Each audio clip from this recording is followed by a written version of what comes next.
So, hello everyone, and I'm very happy to start our watercolor Thursday. Thank you for being with me at this event. So this will be a very short demo of coloring this flower, which I drew specially for our week together. And yeah, I'll be first showing you the media and the utensils I'm using to color this little flower.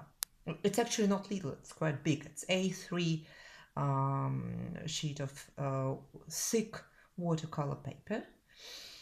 And I'm going to draw straight over my own drawing over my original, which is drawn with archival pens.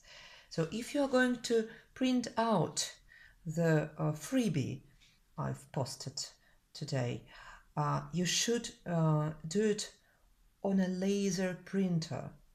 Otherwise, the black lines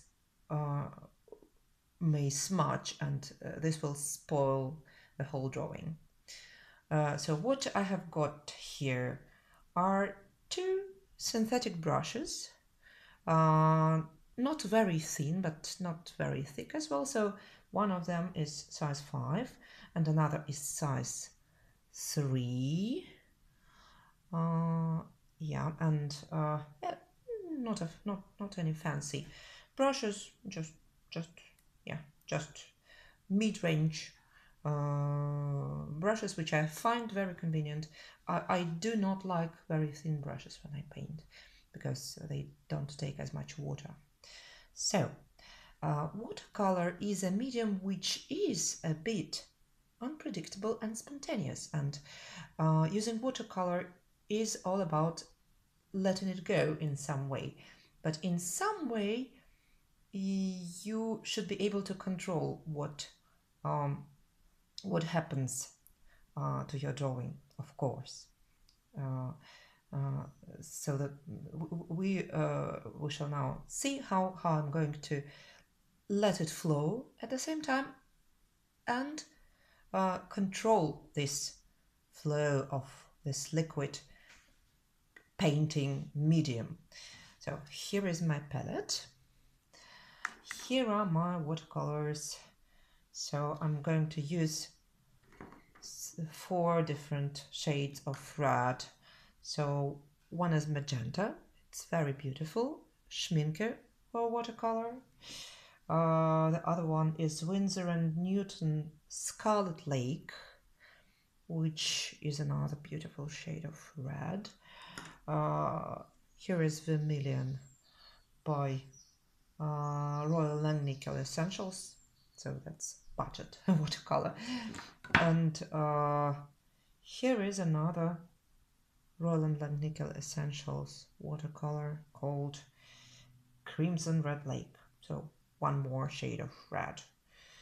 And I'm now going to add them to my little plastic palette, quite new one. So just a tiny little bit of each color will suffice. So here is the precious Schminke, really expensive, but on the other hand I'm using very little quantities of it. So as a botanical artist, or a wannabe botanical artist, I got myself these colors. So I rarely work in color. My favorite medium is ink. So I'm still learning, but I'm happy to share with you what I can, what I already know. So, and here is a bit of water which I put in an old, pretty, quite antique looking, bit broken, but still holding water, coffee pot. So it's metallic, but I don't think it's going to influence anything. So what I'm going to do is to paint wet on wet. For this, I will be covering one of my petals with what is called water glaze. So that is basically a very thin layer of water, transparent, clean water. And I'm just putting my brush, wetting it slightly with water, and yeah, it's number 5 brush. And now I will sit down and start glazing one of the petals. And I'll start with the outer petal. So because it's big and it's easy to demonstrate the technique on it. My ink is waterproof, so it won't smudge. So I'm just carefully covering this little petal with water. So I'm not going to try and add any volume visually to my painting, as the shadows are all there already. So I made them with the help of ink. So this is my water glaze. And now I will take a bit of magenta red. I'm trying it on another bit of paper, which is not visible. I'll make it visible. It's a rough copy of some other drawing. So it's best to try out your watercolor on the paper, on the same paper, on the same kind of paper, so that you know what you get. So I'm happy with this color, with this concentration, adding a little bit more to it. I'm going to be brave. And now I'm putting a bit of watercolor on this glaze, and look what will happen. So the color is spreading, is flowing, and its texture is very soft.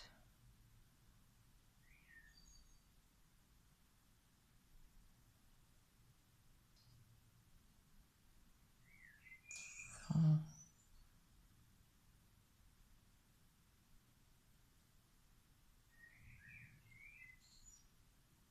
it reminds of real petals.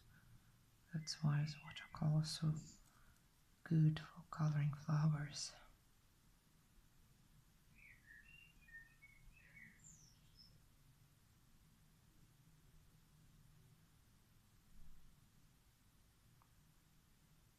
So I like this brush because it has a really thin point, and I can get into all the crevices, all the little angles and corners which the flower has. I think I put too little water on the petal, so it's time to add a bit more and a bit more color.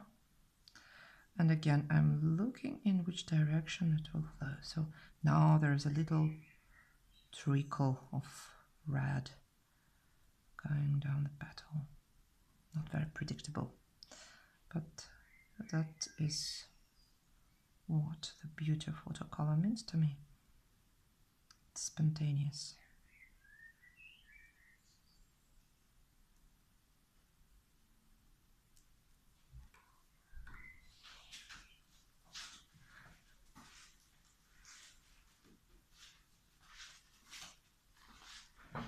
Taking a little bit of paper to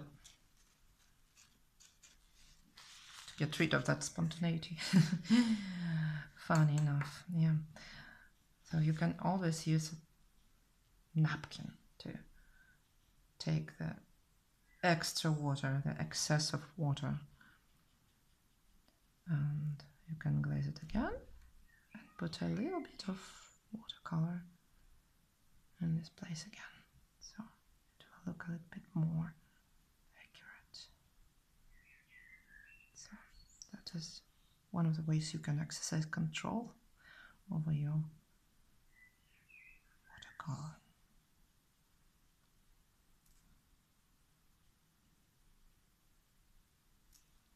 So now I'm going to glaze another petal, the one near it. I'm washing my brush, washing it, taking a bit of water.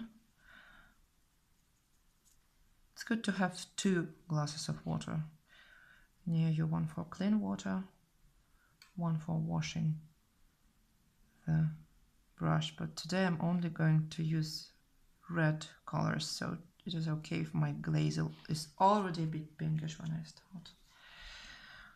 And I'm going to take a bit of red crimson lake, bit different color.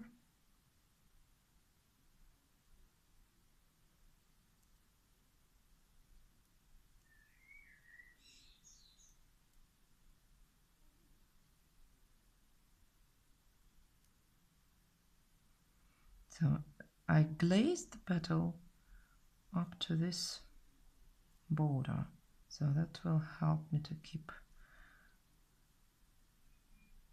this color inside the lines. You can also paint wet on dry. So you just take a bit of watercolor and without making any glaze, you can start painting straight over your petals.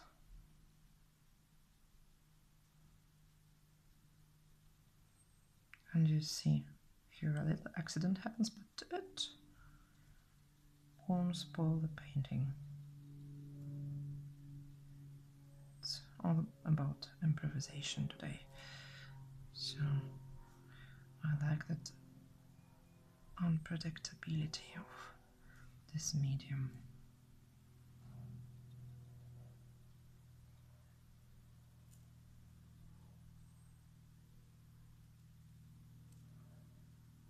A bit of darker color near to the center of the flower.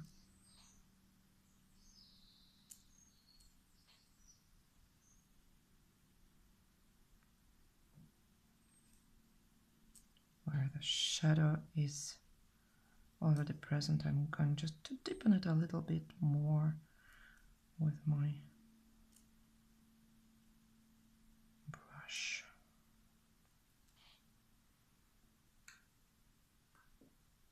And now I'm going to glaze the inside of this little petal and put a tiny little bit of magenta on it, starting from the inside.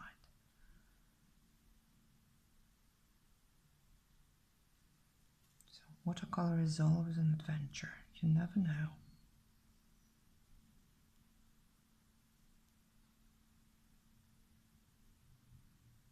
Still learning to control it.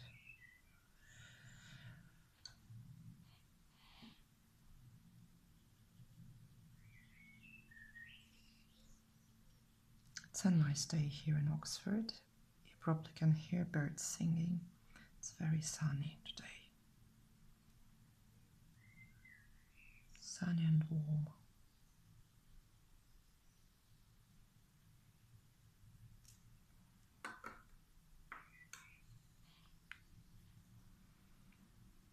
Just to make it a little bit more interesting, I'm going to paint wet on dry in the middle. So it gives me an illusion of control. But that's just an illusion because the water still flows. It's still liquid. It can spill. Some brighter colors, more intense in the middle.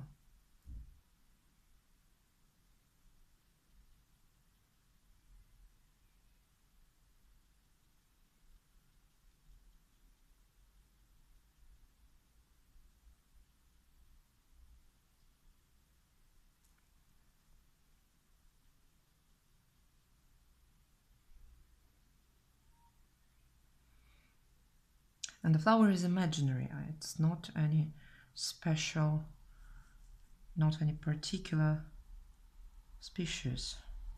It's just a flower, decorative flower.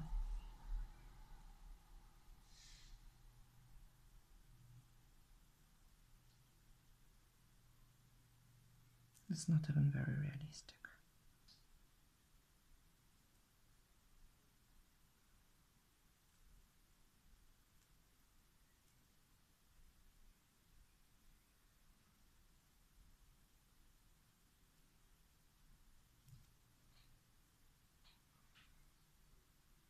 I love this magenta, it's so intense, so silky. Okay, yeah, I'm now checking what is visible in the video. And some more petals are visible, so I will now paint them. This one, bit of a glaze. And now I imagine this petal as being a little bit transparent, so the light comes straight through it, and when the light comes through a petal, it gives it a bit of a warmer tint. So I'm going to use a warmer shade of red. So Red Lake, Crimson Lake, wet on wet.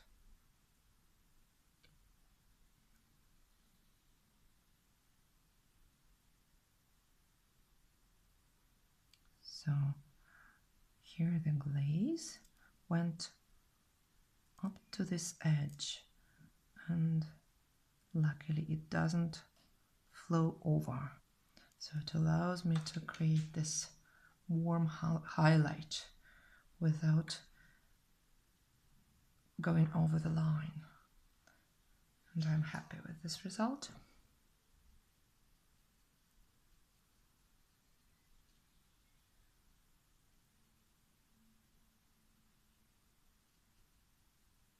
A bit more water.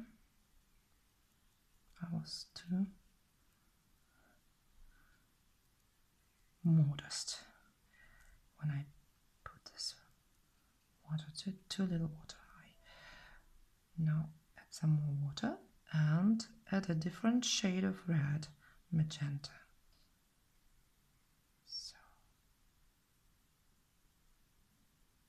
it should remind the natural texture of a petal, remind of a natural texture. And the flower, the colors mix very well when they're liquid. And the paper, despite being very thick, buckled a bit, but that's not that bad. You can put it under something heavy and it will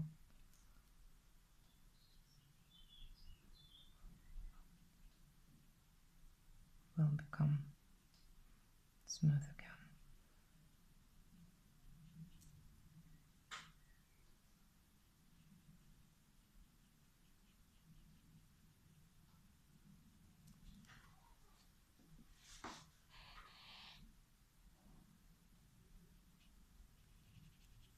So a bit of glaze here.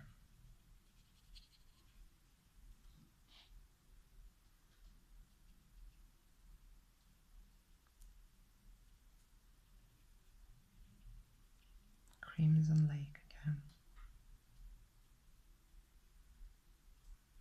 Let it flow, let it flow, let it flow. A bit of magenta in this crevice. This little corner. So imagine the inside of this flower being really intense. Intense color. Beautiful, bright magenta.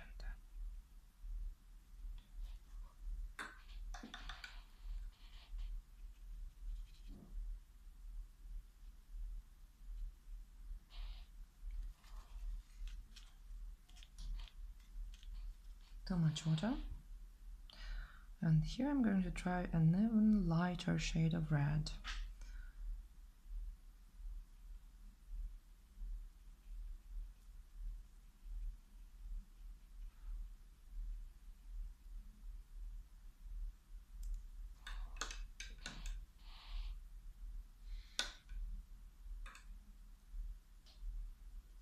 So I'm not trying to be very precise today.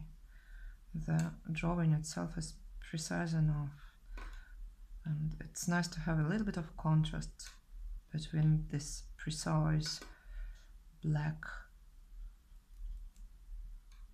lines and this precise black drawing, and the color, which is spontaneous and free-flowing and splashy. So I'm really letting myself go now.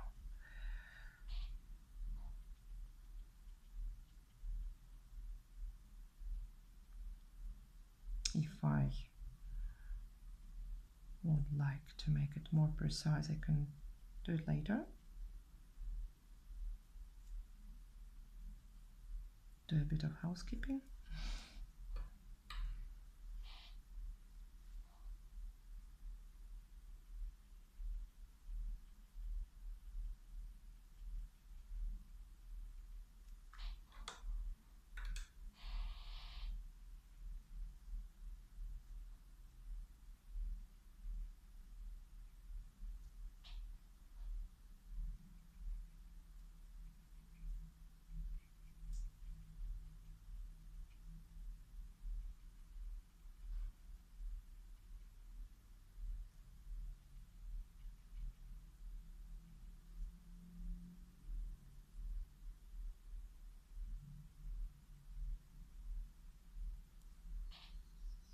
So I'm trying to have a bit of contrast between neighboring petals so that they don't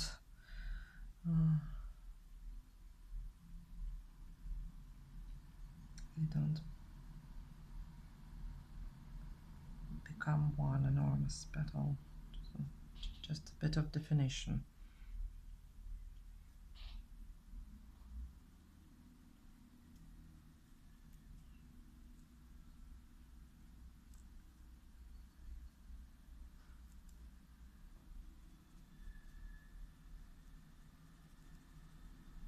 Painting wet on dry, and then immediately after I did this, I'm going to add a bit of texture, some small dots to this wet surface.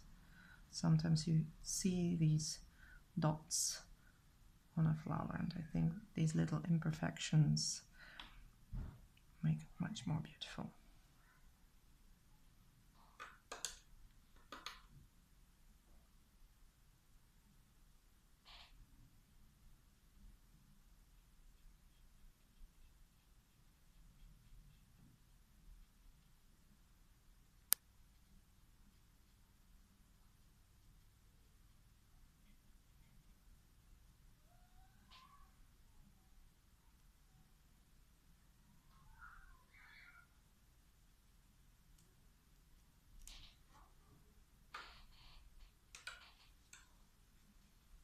So I don't think I'm going to paint the whole flower now, but you must have noticed that there are bits of white here, and I'm going to do a bit of work on them, on these white bits of petals, so that you can see what the end result is going to be like. So I'm trying a bit of watercolor on this paper, and starting working wet on dry.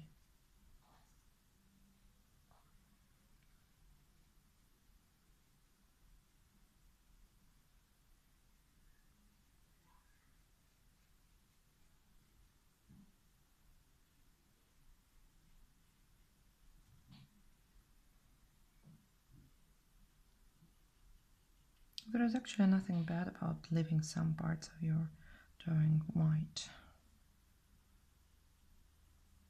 It adds some dynamics. So it's just, I don't see this flower as white, I see it as bright and intense pink.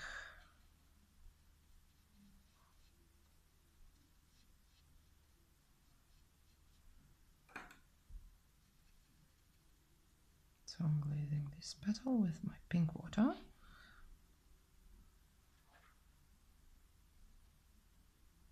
Adding some more magenta on the inside.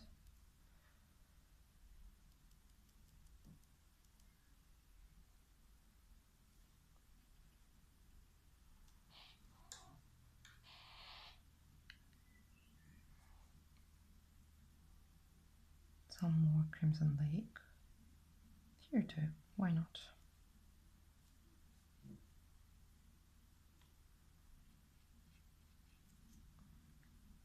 And now I'm going to let it be for a while to leave it to rest so that the watercolor dries out and